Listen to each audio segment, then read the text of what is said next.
नमस्ते। कहिए, किससे मिलना है?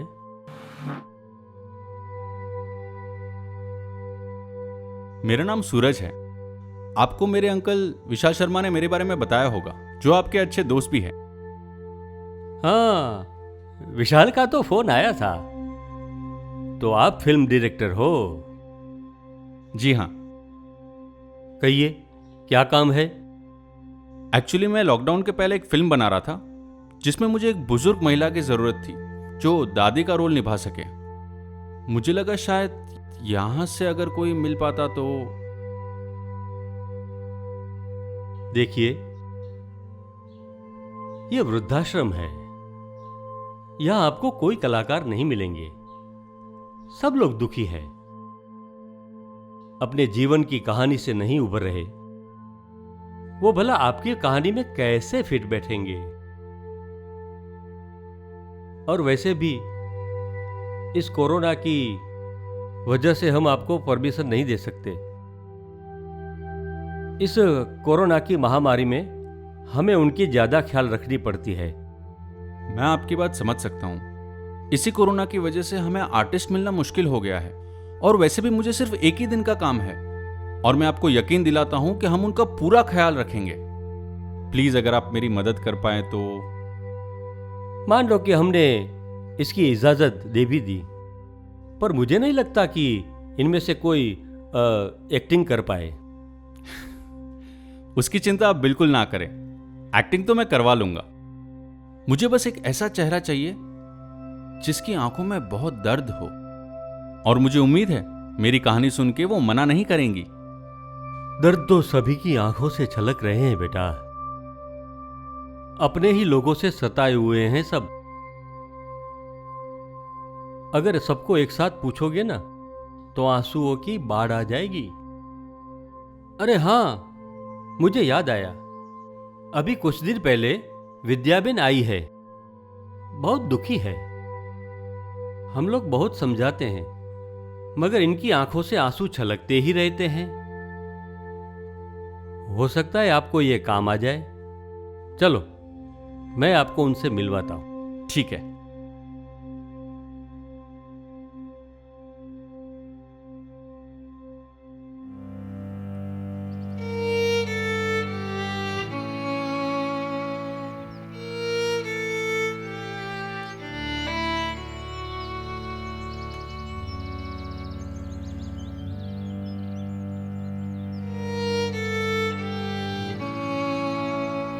विद्याबेन, ये सूरज है, आपसे बात करना चाहता है।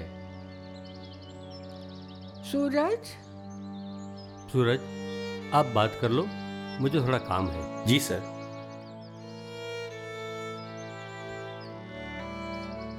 क्या तुम मेरे बेटे दिनेश के दोस्त हो? दिनेश ने तुम्हें भेजा है ना मुझे यहाँ से ले जाने के लिए। रुको रुको, मैं अभी मेरी बैग लेके आती हूँ। नहीं माँ जी, मैं आपके बेटे दिनेश का दोस्त नहीं हूं। मैं तो फिल्में बनाता हूं। क्या आप मेरी फिल्म में एक छोटा सा दादी माँ का रोल करेंगी? बेटा, जिंदगी के आखिरी पड़ाव में मैं दादी का रोल अच्छे से निभा रही थी। मैं कुछ समझा नहीं। मेरी एक पोती है दिव्या, और पोता धर्म, दोनों मेरी आंखों के तार हैं। मैं मेरे बेटी और बहू के साथ रहती थी।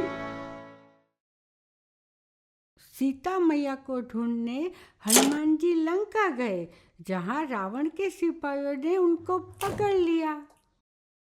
फिर रावण के सिपाहियों ने हनुमान जी की पूंछ में आग लगाई। फिर क्या हुआ? फिर हनुमान जी ने पूरी लंका में आग लगा दी।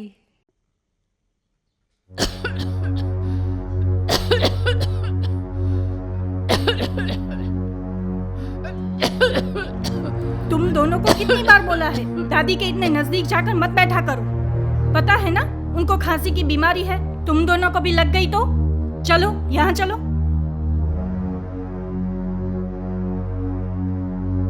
क्यों चिल्ला रही हो बच्चों पर? और माँ को कैसा लगेगा जब उनके सामने तुम ऐसा बोलो? आपको तो बस अपनी माँ की फिक्र है, लेकिन मुझे अपने बच्चों की फिक्र है। इतना कोरोना फैला है पूरे शहर में, इसकी वजह से कितनी मौतें हो रही है। लॉकडाउन के इस समय में आप तो घर पर बैठकर ही काम करते हो, घर चलाना मुश्किल हो रहा है। वो बाजू वाली मीना बेन भी बोल रही थी कि माँ जी का कोरोना टेस्ट करवा लो, कहीं पॉजिटिव निकला तो हॉस्पिटल के खर्चे झेल नहीं पाओगे। अलका, तुम भी ना औरों की बातों में आ जाती हो। अरे अभी तो कुछ हुआ भी नहीं और खामखा बातों का बतंगड़ बना रही हो। और माँ कहाँ घर से बाहर जा रही है कि इनको कोरोना होगा? कोरोना होगा तो पूछ के नहीं आएगा। हमारे घर में एक ही तो कमरा है, जानते हो ना। कोरोना दर्दी को अलग रखना पड़ता है।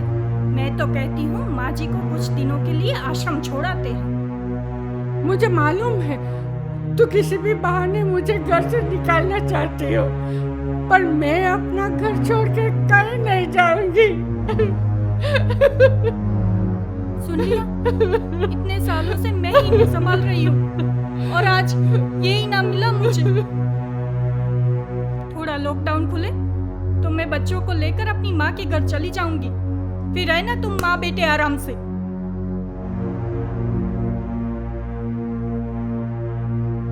माँ, अलका ठीक कह रही है और अभी मेरी इतनी इनकम भी नहीं है कि मैं अस्पताल का खर्चा उठा सकूं।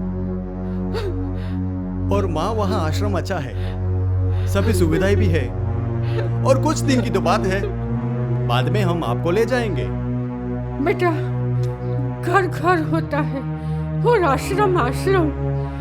अगर तुम कहोगे तो मैं बच्चों को हाथ भी नहीं लगाऊंगी, पड़ी रहूंगी एक कोने में, पर मुझे आश्रम मत भेजो।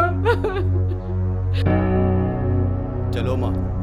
दादी मत जाओ ना, दादी मत जाओ ना, दादी मत जाओ।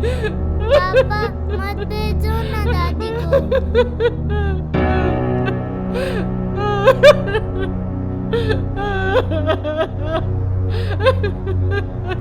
और इस तरह मैं इस आश्रम में आ गई। मैं मेरे घर के बगैर नहीं रह सकती। मेरे पोते पोते की बहुत याद आती है, वो भी मेरे बगैर नहीं रहते होंगे।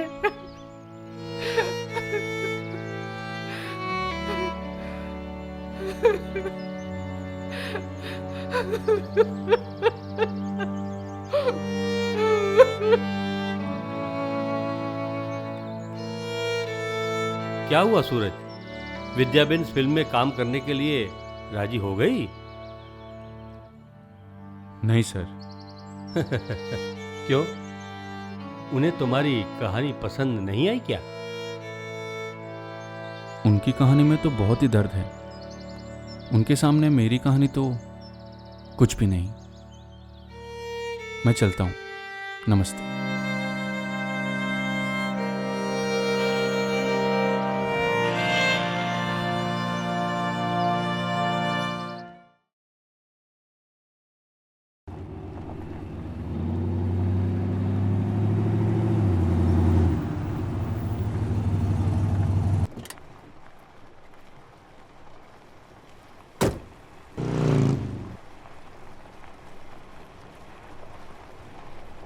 अरे माँ जी, आप पहचाना मुझे? मैं आपसे मिलने के लिए आश्रम आया था, एक फिल्म की शूटिंग के लिए। अरे हाँ बेटा, फिर तुम्हें मेरे जैसी कोई बुढ़िया मिली कि नहीं? तुम्हारी फिल्म तो बन गई ना? हाँ माँ जी, मेरी फिल्म तो बन गई, पर आप फिर से दादी के रोल में कैसे आ गई? लगता है ये आपका पोता धर्म है, राइट? चलो अच्छा हुआ, आपका बेटा आपको वापस घर ले आया। अब आपकी बहू आपका ठीक से ख्याल तो रखती है ना? क्या बताऊं बेटा, ये भगवान भी कैसा खेल खेलता है। जिस कोरोना के डर से बहू ने मुझे घर से निकाला था ना, वो कोरोना ही उसे उठा ले गया। क्या? हाँ बेटा, मेरी बहू अलका को कोरोना हो गया और उसकी मृत्यु हो गई। मेरे पोता पोती दोनों बिन माँ के हो गए। दिनेश जब रोता हुआ मेरे पास आया तो मैं भी बहुत रोई, बहुत दुख हुआ मुझे भी। पर क्या करे, ऊपर वाले के आगे किसकी चली है। दिनेश मुझे आश्रम से घर ले आया। मैं भी आखिर माँ हूँ, मेरे बेटे का दुख मैं कैसे देख सकती थी।